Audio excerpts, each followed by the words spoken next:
homeowner association built an entire HOA neighborhood on my land, unaware that I'm the owner of the property. This backfired completely. Today's double XL title story is from r/advice on Reddit.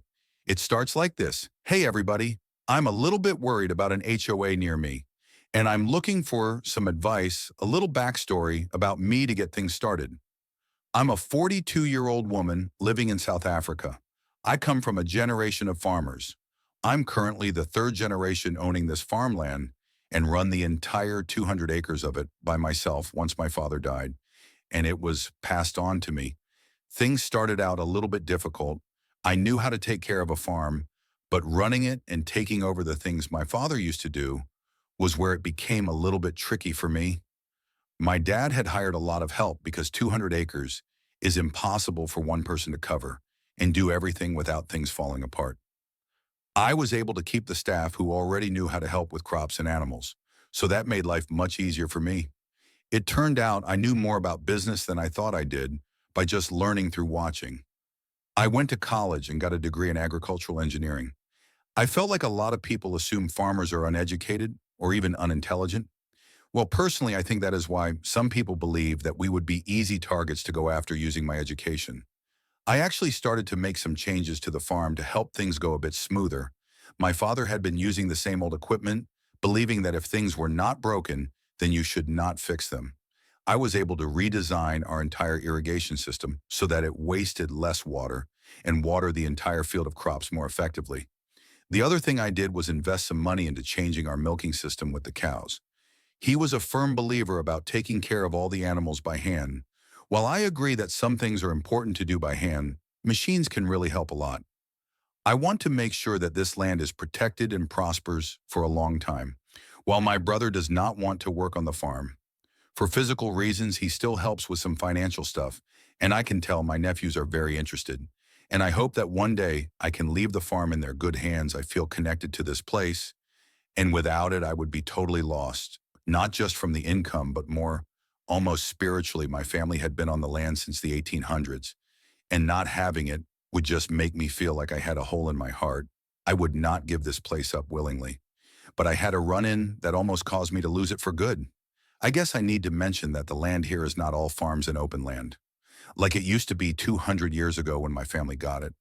Some of the area has changed to be more residential in a way that is good for me because less local competition in stores and other places being a lot more convenient for me to get to. Well, the disadvantage is that the neighborhood around here seems to be a little bit on the bougie side, and that does not always fit with a huge farm. They got an HOA, and even before I met her, I had heard that this HOA Karen was a total hot ass. She used to work in real estate, and rumors say that she used some pretty nasty tactics to get her clients to home, or force a price hike, not the kind of woman that follows the golden rule, if you know what I mean. I heard the rest of the board under her is not much better, and despite how much interaction I had with her, I had very little with them. The fact that they seem to back her up is enough for me to assume they are just as nasty as she is. I also heard that the HOA president was just meant to be a bit of a stepping stone for her, basically to get her name out there to everybody before she decided to run for a higher and actual political position. And by the way, guys, I'm curious if that ever happened before, that someone basically was a tyrannical HOA president and then ran for public office. That is definitely an interesting career anyway. What I will say for now is that she certainly knows how to act like some of the more sketchy people in that field. Even before I met her, I knew that she had an issue with the farm people around here talk. And honestly, I figured that it was just a lot of talk and complaining. She did not mention any exact plans at the time, but just felt like complaining about the farm, making the entire place look lost to time, talking about how, without it, how many more homes could be built and things like that. Obviously, the idea of tearing down burial plots dating back over 200 years did not even cross her mind. There's one word that I thought of this woman before I even met her, and that was greed. Things went downhill as her talk of hating the farm started to move towards what she was wanting to do with the land, making it seem like she was talking about far in the future. At first, maybe thinking I was the last of the family that would run it anyway. Well, as months went on, though, I knew that something bad was brewing based on what I was being told she was saying. Regarding my property, a lot of the talk was about her spouting that the area needed to be cleaned up and the area's property value to increase, making notes like before about my farm, just lowering the value of the other homes in the area. As if a farm is some contagion that spreads. It's been the same 200 acres the entire time though. And I don't think the fences were getting any ideas about just moving themselves magically, trust me. If I had magic, I would be doing a lot better things with it, like making certain animal messes vanish on their own. The one part that was starting to actually scare me, though, was that she was apparently promising potential investors that she was going to build some giant luxury properties and that they were going to have an entire 200 acres of land to work with. There is no other open land around, so it was clear she was talking about my own farm, but did not have the guts to just come out and say so. Yet while I was waiting for this entire thing to sort itself out, summer was coming in fast, and that just seemed to lead to an entirely new host of problems. I knew that I had to make big sales with my crops and animals, since farms like mine don't do as well as they used to in the past. That's part of the reason these areas are becoming more suburban, and there's that huge transition. I like the fact that my country is doing well financially, and people have money to be able to go out and buy homes and have a family. I just wish that the change in the farming industry did not have to be so negative compared to that. Independent farms have been struggling more all over the world, and I knew that. I just had faith that if I kept improving things and making small changes, I could stay afloat. I was not in the negative or anything. I just knew these investors had a lot more money than I did.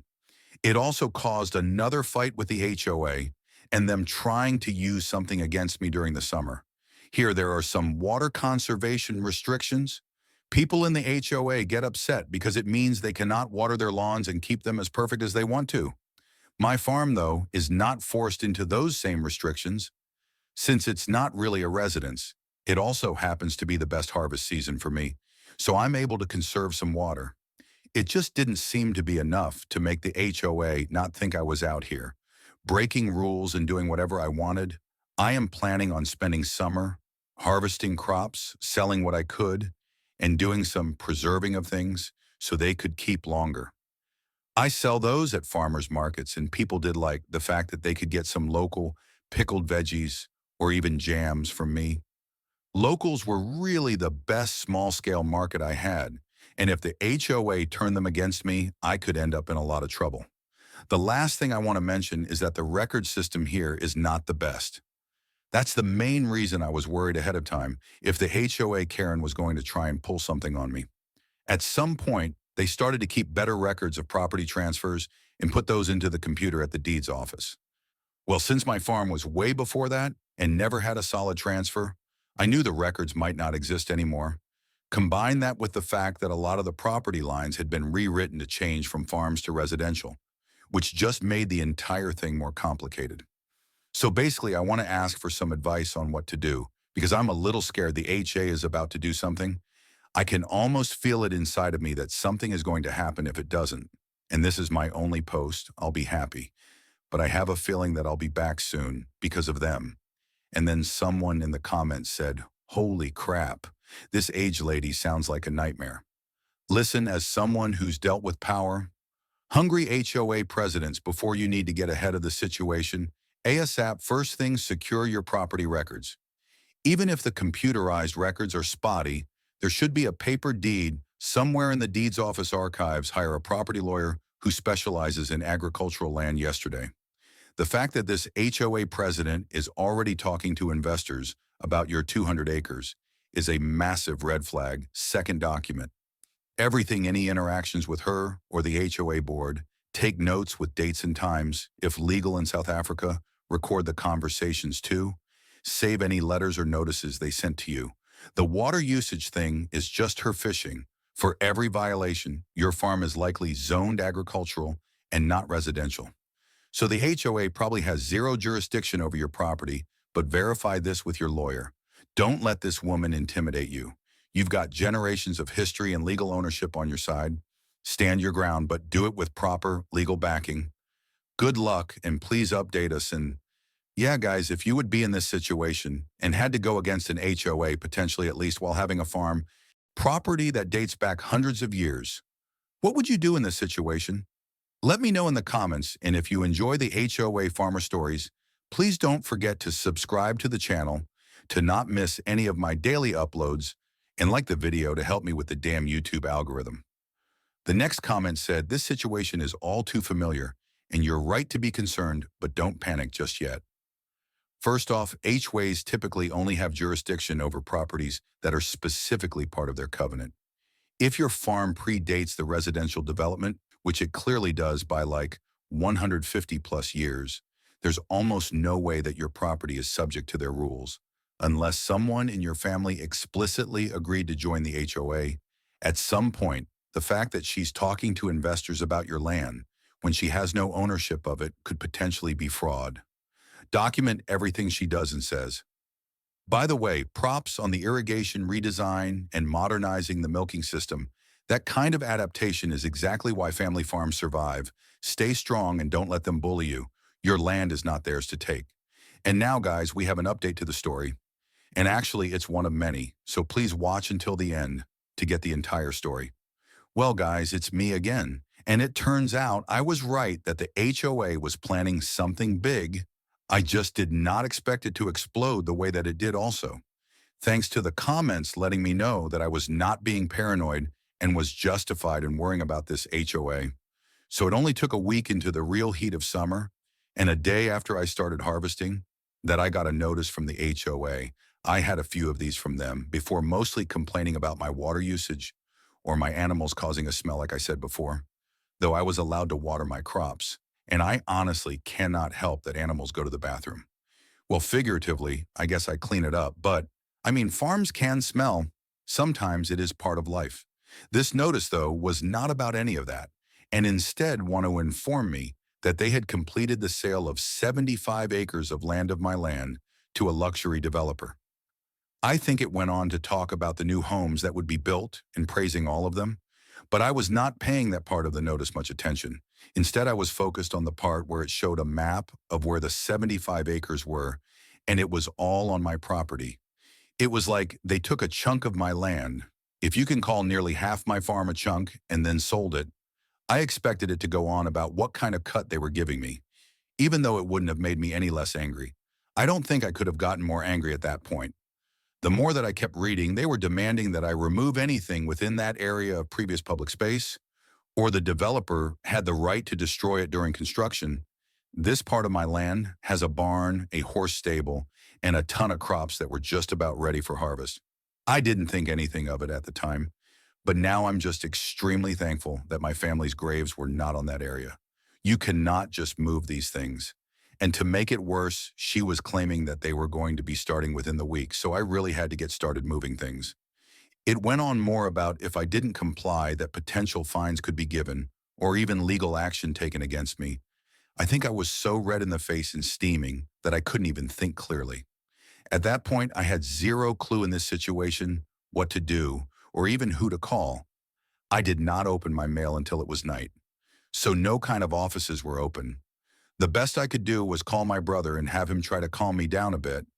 He told me that we would get things sorted out, and that he would always look for and find me a good lawyer that specialized in things like farms and property theft. Another good suggestion from a comment in my first post, actually. Sometimes it can be really nice to have an older sibling that can not only have your back, but be a person to calm me down. I was able to at least get some sleep and figured that I had a few days and would be able to figure things out a few days. Was not the case, though, as at 5 a.m., when I always get up, I already saw that there were some construction trucks and people setting up barriers to section of the area that the HOA supposedly sold. And just to clarify here, apparently, that is the section on OP's land, the private land that the HOA apparently sold without OP's permission. Anyway, the fans was already gone at that point, and I was a mixture of a million emotions. I had staff that were arriving around that same time, totally confused as to what was going on, and I had to try and explain it to them quickly, as I wanted to go and speak to the crew as soon as possible. Mainly, I told them that I would handle things and to just do what they normally do, but avoid that area of the farm until after I spoke to these people. At the very least, I knew I was going to need to be let in.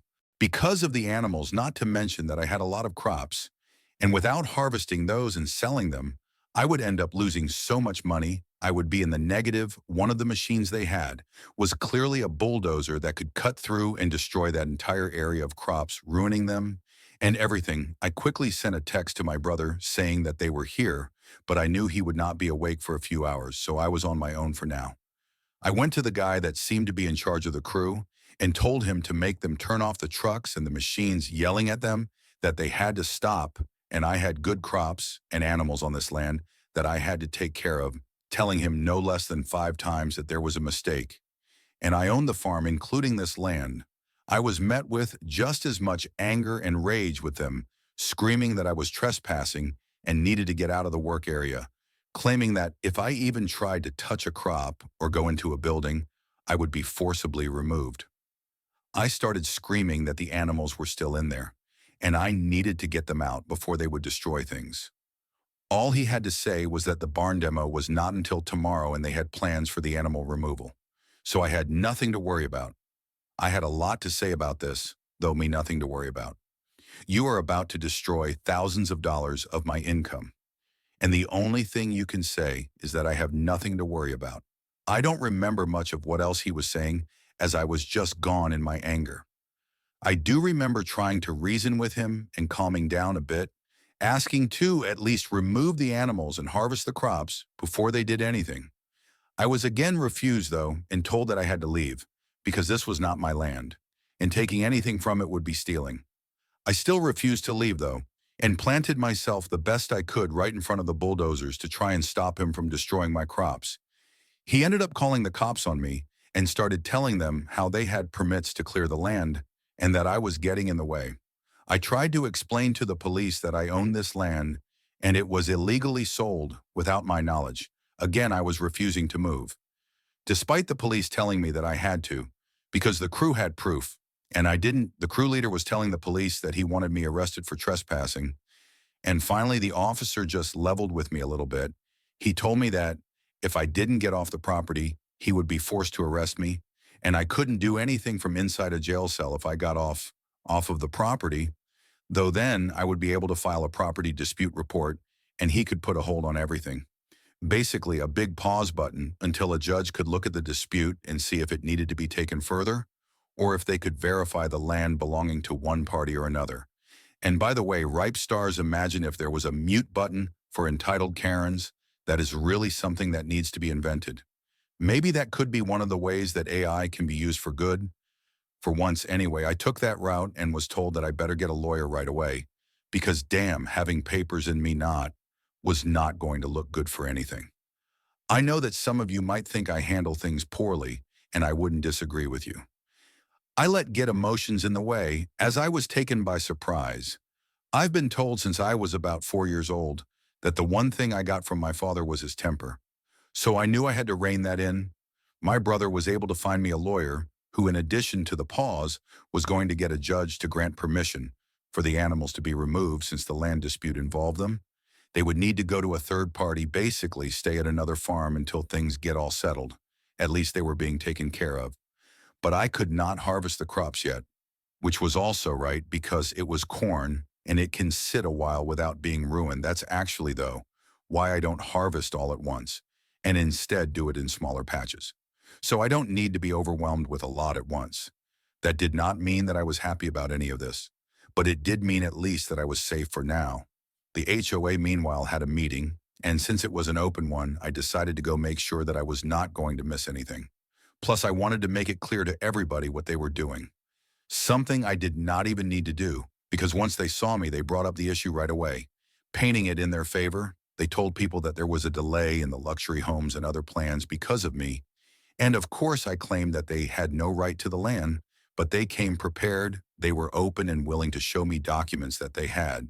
They were transferring documents with signatures that I knew were forged.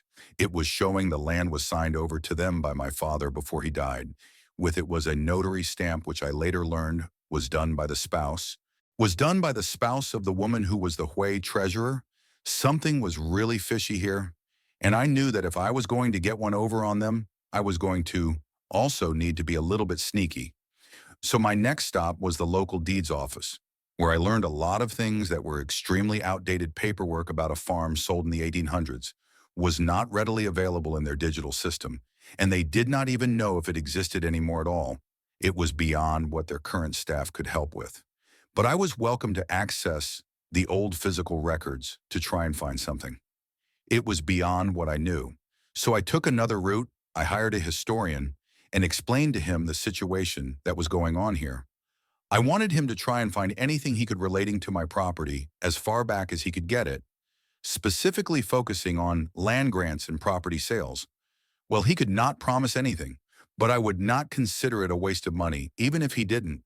My brother was helping a lot with the lawyer, and he turned out to be really good.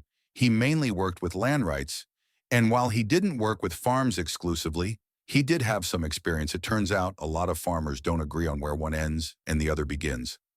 The historian got back to me, and while I thought he might have immediately found the record and been able to help with that, he found something else that he wanted me to see. It was a very old map that he found deep in the local library's basement. I have no idea how it ended up there. And despite kind of wanting to know, now it wasn't something I thought of asking at that exact moment. I might go back and ask him later if he knows this was not just a normal map, though, because it had all the farms laid out in it, along with the last name of the current owners. This was back when my great-grandpa must have bought the land because of the date and the fact that it was his name.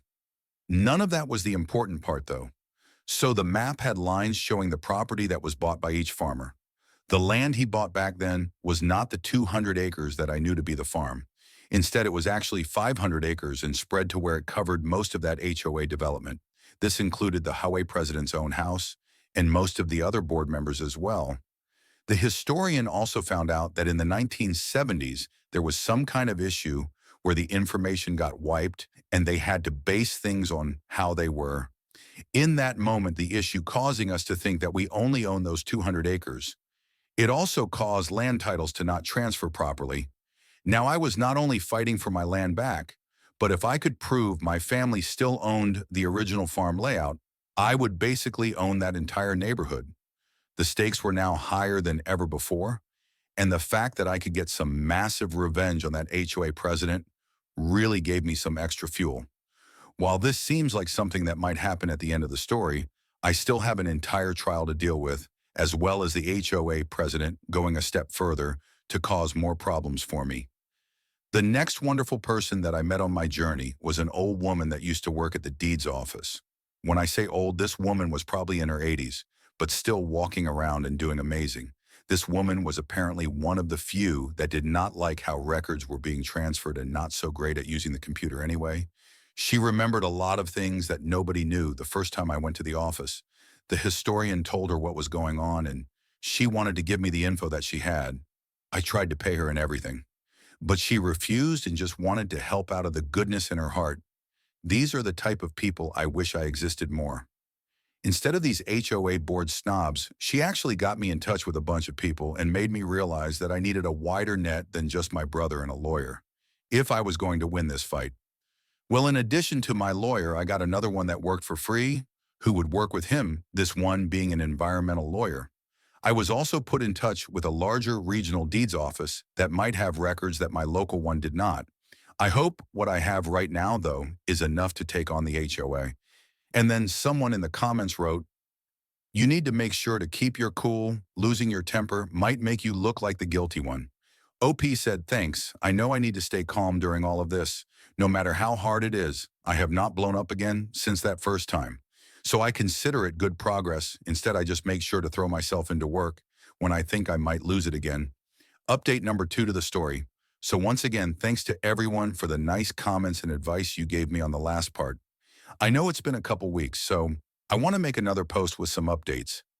It turns out that the regional deeds office had records that mine didn't, which might be a total game changer for things to come the biggest. The thing of all was that I got my hands on the actual title claims, got things notarized, and made sure it was good and proved that I owned the land before I submitted it. I actually wanted them to submit their phony claims, because once it was in public record, my lawyer could start to analyze that it was fake. Two really big things were the cause of knowing the entire thing was fake, the smaller one being that my dad's name on the paperwork was wrong, See, every single person thought that his name was Robert. People called him that. His own parents called him that. And the thing was that legally, for some reason, his name was not Robert, it was Patrick. Now, I have zero clue why this was the case, and from things he told me, believe it was a hospital error. They never fixed it, though, so his legal name was Patrick, and all his documents had to be in that name. This forged document, though, was signed by Robert II, and more glaring issue was that the notarization had a teeny tiny problem, mainly being that it was notarized for a date after he died. Those two things alone I knew would be enough to throw everything into question and show that they clearly did not have the rights to our land. The bigger issue, though, was trying to convince a judge that this was willful fraud and not them just making an error. The HOA president, I guess, got bored or tired of waiting. I personally think she's just being extremely cocky and thinking that she will win in court no matter what. She ended up disobeying the court's orders and bulldozed the land anyway. All of my corn got destroyed, and the fact that they didn't tear down the barn building yet is nothing short of a miracle. This is just the start of the HOA taking some kind of offensive measures against me, though they filed a harassment claim against me as well, claiming that I was stalking the HOA before and after the meetings and sending them messages that they conveniently did not save. Saying some pretty threatening things, they also decided to weaponize media. The thing I sometimes hate about media is that you can use advertisement funds to basically run a smear campaign to ruin someone's life. They wanted to paint a very clear picture of me.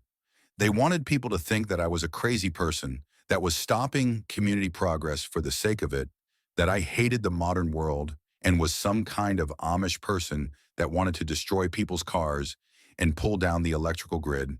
I don't think actual Amish people believe in that kind of thing, though I also found out that they were going door to door telling people I was mentally unstable not to buy anything from me because I supposedly add poison and other things to products. They were really trying to just destroy me and put me out of business, no matter the cost.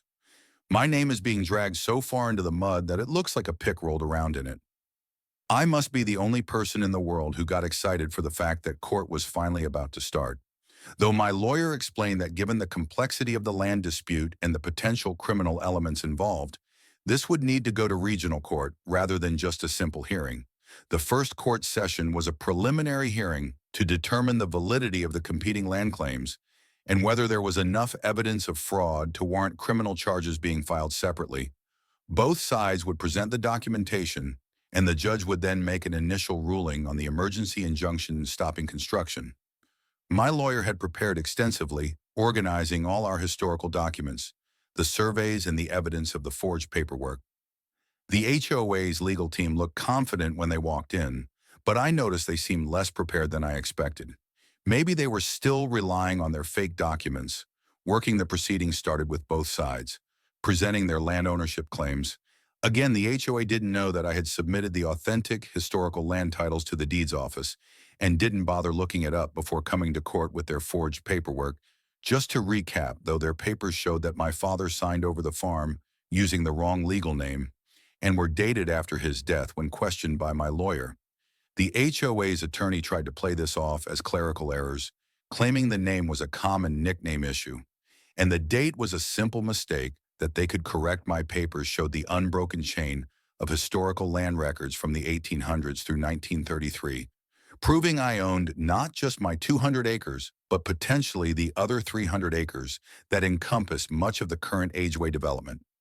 The judge seemed very interested in the historical survey maps and spent considerable time reviewing them. It would have been a straightforward document fight. But then something unexpected happened. The person who had notarized the HOA's fake document, the husband of the HOA treasurer, was caught as a witness under oath and facing potential perjury charges. He completely fell. Apart within minutes of questioning, he admitted that he had been paid to backdate and notarize documents he knew were fraudulent when pressed by the prosecutor who had joined the case. Due to the criminal implications, he revealed that this was not the first time he had done this for the HOA. The courtroom was dead silent as he detailed the entire scheme.